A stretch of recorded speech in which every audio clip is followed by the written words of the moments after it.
한 빌라에서 20대 여성이 남편을 살해한 뒤 자수했습니다. 잠자고 있던 40대 남편에게 흉기를 휘둘렀는데 여성은 돈이 많다고 해서 결혼했는데 빈털터리여서 화가 나 그랬다고 경찰에 밝혔습니다. 정은아 기자의 단독 보도입니다. 서울 강남의 주택가로 경찰차가 들어갑니다. 잠시 뒤 경찰관이 빌라에서 증거물을 챙겨 나와 차에 실습니다. 어제 새벽 5시쯤 이 빌라에 살던 20대 초반 여성 A씨가 40대 남편을 살해한 현장입니다. A씨는 이날 남편과 함께 술을 마신 뒤 남편이 잠들자 흉기를 휘두른 것으로 알려졌습니다. 남편을 살해한 A씨는 범행 8시간쯤 뒤인 어제 낮 12시 50분쯤 인근 경찰서로 가 자수했습니다. 두 사람은 4월 제주도에서 처음 만나 최근 혼인신고를 한 신혼부부였습니다.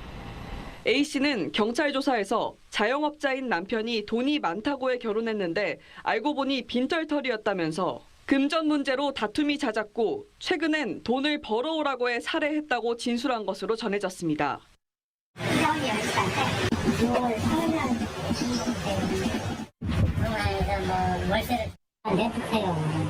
경찰은 A씨가 자신보다 덩치가 큰 남편이 잠들기를 기다려 흉기를 휘두른 정황 등으로 미뤄 계획적 범행일 가능성에 무게를 두고 살인 등 혐의로 구속영장을 신청했습니다.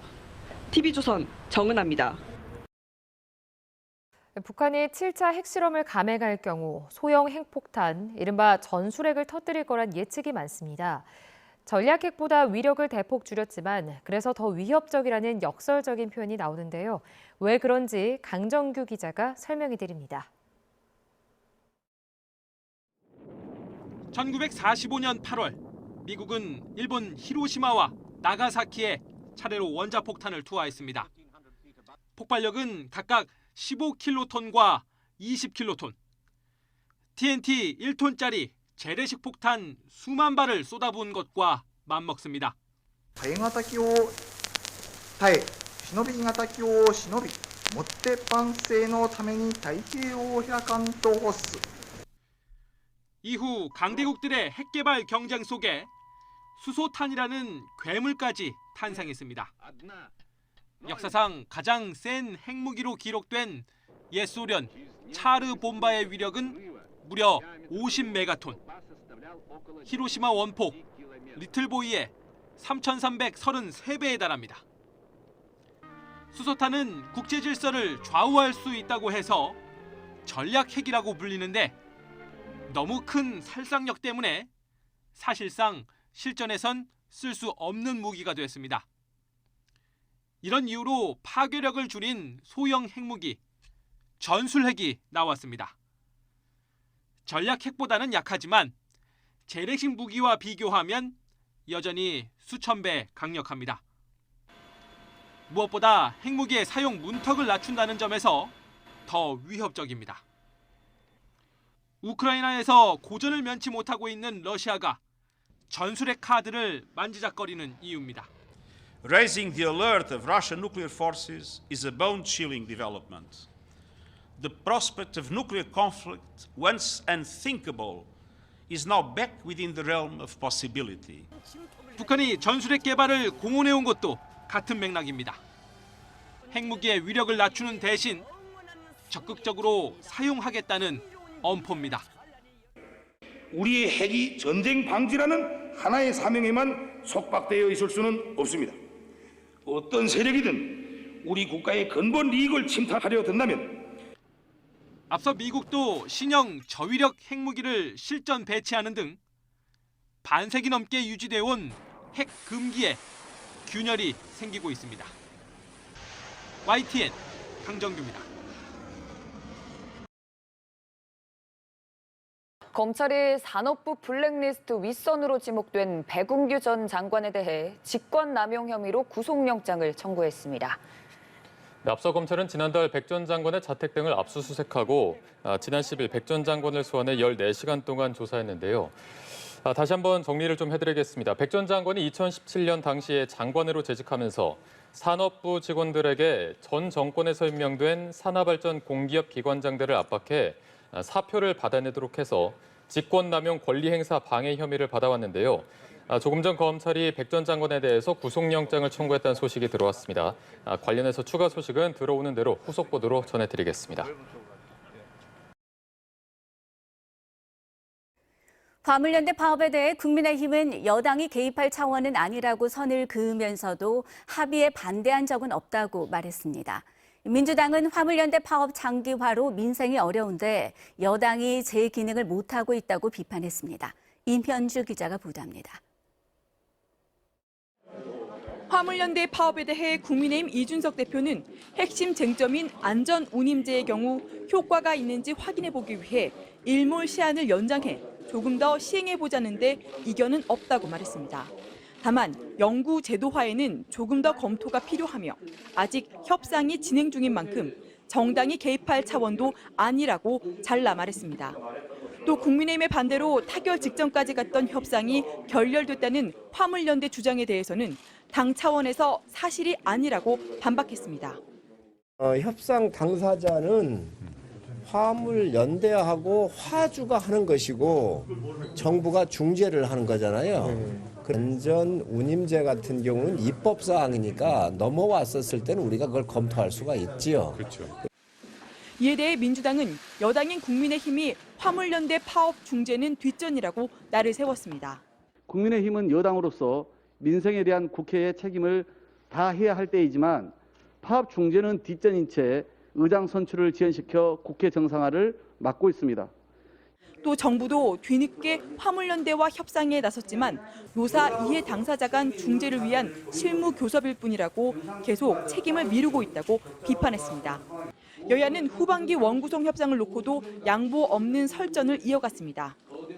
국민의힘 권성동 원내대표는 민주당이 국회의장과 법사위원장을 모두 독식한다면 헌법 파괴, 입법 독재를 막을 방법이 없다면서 그 피해는 다수 국민에게 돌아간다며 민주당을 압박했습니다. 반면 우상호 민주당 비상대책위원장은 여야가 당초 합의한 건 법사위를 법 통과의 관문이 아닌 평범한 상임위로 위상을 돌린 뒤 그 위원장을 국민의힘이 맡기로 했던 거라며 법사위 위상을 바꾸든지 야당의 법사위원장을 양보하든지 입장을 바꾸라고 맞받았습니다. MBC 뉴스 임현주입니다. 고위공직자범죄수사처가 한동훈 법무부 장관이 채널A 사건과 관련해 자신에게 발부된 압수수색 집행을 방해했다며 고발된 사건을 각하했습니다. 공수처는 시민단체 사법정의 바로 세우기 시민행동이 한 장관을 직권남용과 공무집행 방해 혐의로 고발한 사건을 지난 4월 말 각하했습니다. 각하란 고발 요건 등이 충족되지 않는 등의 이유로 수사 없이 종결하는 처분입니다. 앞서 사세행은 한 장관이 2020년 7월 채널A 사건 수사 과정에서 아이폰 비밀번호를 제공하지 않는 등 증거인멸을 시도했다며 고발한 바 있습니다. 네, 술에 취한 상태에서 행인들에게 행패를 부렸다가 범칙금을 내게 된 50대입니다. 앙심을 품고 파출소에 불을 지르려 했습니다.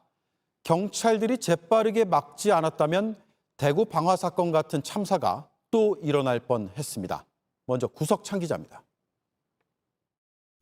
노란 액체가 담긴 페트병을 들고 파출소로 들어오는 남성.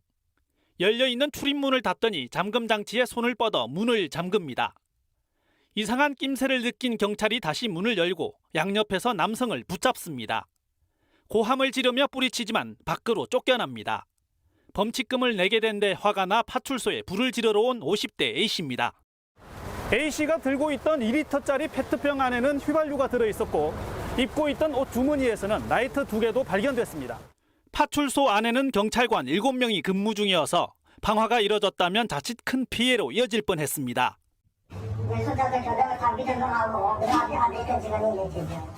파출소에서 난동을 피우기 30분 전 A씨는 이곳에서 술에 취한 상태로 행인들에게 행패를 부렸습니다.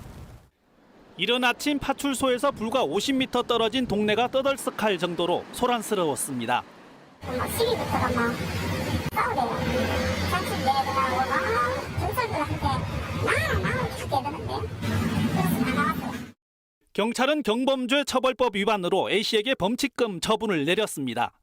이후 A씨는 파출소를 찾아 30분가량 따졌는데 관공서 주치소란 혐의로 입건될 수 있다는 경고를 받고서야 항의를 멈췄습니다. 불안감 조성으로 대교파출소 직원이 범칙금 스티커를 발부를 했습니다. 5만 원으로 알고 있습니다. 범칙금 나와라는 식으로 얘기를 하고. 경찰은 현주 건조물 방화 예비 혐의로 A씨에 대해 구속영장을 신청했습니다. JTBC 구석찬입니다.